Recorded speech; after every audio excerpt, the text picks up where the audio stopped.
गुड़िया जिसमें बसी है एक भयानक आत्मा, एक सच्ची घटना जिसे सुनकर शायद आप कांप जाएंगे। एक शापित गुड़िया जो आज भी अकल्ट म्यूजियम में किन्हीं मंत्रों द्वारा बांध कर रखी गई है। उसके पास जाना और उसे छूना सख्त मना है। Annabelle the doll.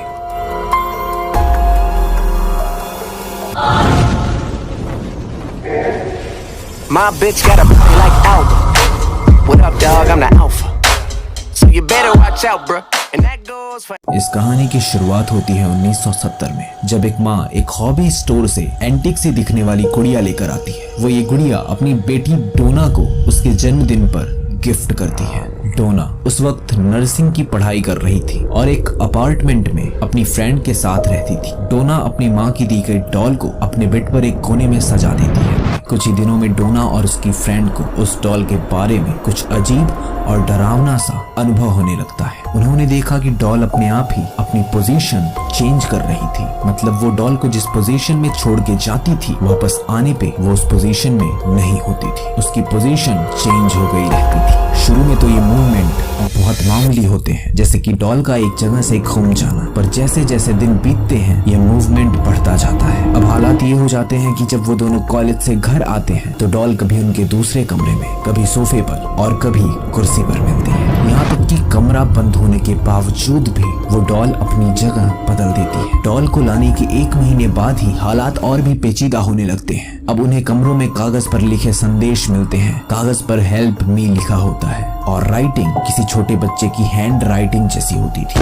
एक रात वो जब घर आते हैं तो उन्हें डॉल के फेस पर खून की बूंदें नजर आती हैं। अब उनसे रहा नहीं जाता। उन्हें लगता है कि इस डॉल में किसी की आत्मा है और वो आत्माओं से बात करने वाले एक इंसान की मदद लेते हैं। वो व्यक्ति उस गुड़िया की आत्मा से बात करके पता लगाता है कि उसमें एक बच्ची एनाबेल की आत्मा है, जो कि अपने बचपन में उसी जगह पर खेला करती थी जहां आज वो अपार्टमेंट बना हुआ है। और 7 साल की उम्र में उस लड़की की लाश उसी जगह से मिलती है। वो कहती है कि उसे डोना का साथ अच्छा लगता है। डोना एक नर्स बनने वाली रहती है और वो लोगों की मदद करना चाहती है। डोना भी उसे रहने की इजाजत दे देती है, पर बहुत जल्द डोना को महसूस होता है कि उसने उस आदमी की बातों पर विश्वास करके बहुत बड़ी गलती कर दी है, क्योंकि उस डॉल में किसी बच्ची की आत्मा ना होकर कोई शैतानी आत्मा है। डोना ने कई बार उससे छुटकारा पाने की कोशिश की, लेकिन हर बार जब वो उसे घर के बाहर फेंक के आती तो वो उसे घर के अंदर ही मिलती। डॉल ने कई बार उसकी दोस्त एंजी पर हमला किया। डोना को समझ में आ गया था कि उसके साथ कुछ बुरा होने वाला है। अब डोना मदद के लिए फादर हेगन से मिलती है। फादर हेगन को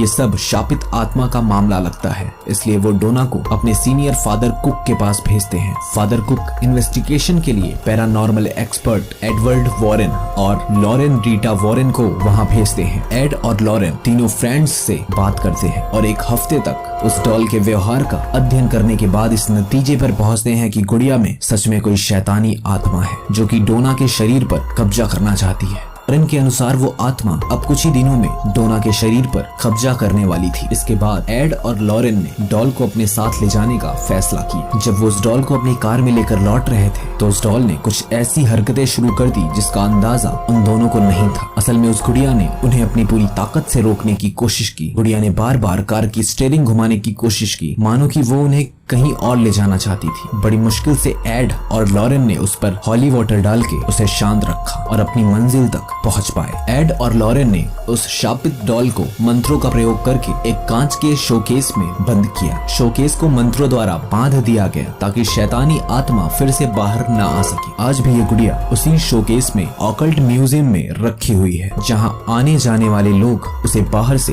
देख सकते हैं, लेकिन उन्हें उस गुड़िया को या उसके शोकेस को छूने की इजाजत नहीं है। तो गाइस, कैसी लगी आपको ये वीडियो? अगर वीडियो पसंद आई हो तो लाइक करिए। अगर आप इस वीडियो का पार्ट 2 चाहते हैं तो मुझे कमेंट करके बताइए। अगर आप नए हो तो इस चैनल को सब्सक्राइब कर लेना, क्योंकि ऐसे ही इंटरेस्टिंग वीडियोस मैं इस चैनल पे लेके आता रहता हूँ। इस वीडियो को अपने दोस्तों के साथ शेयर करें। मिलता हूँ एक और इंटरेस्टिंग वीडियो में, तब तक के लिए बाय।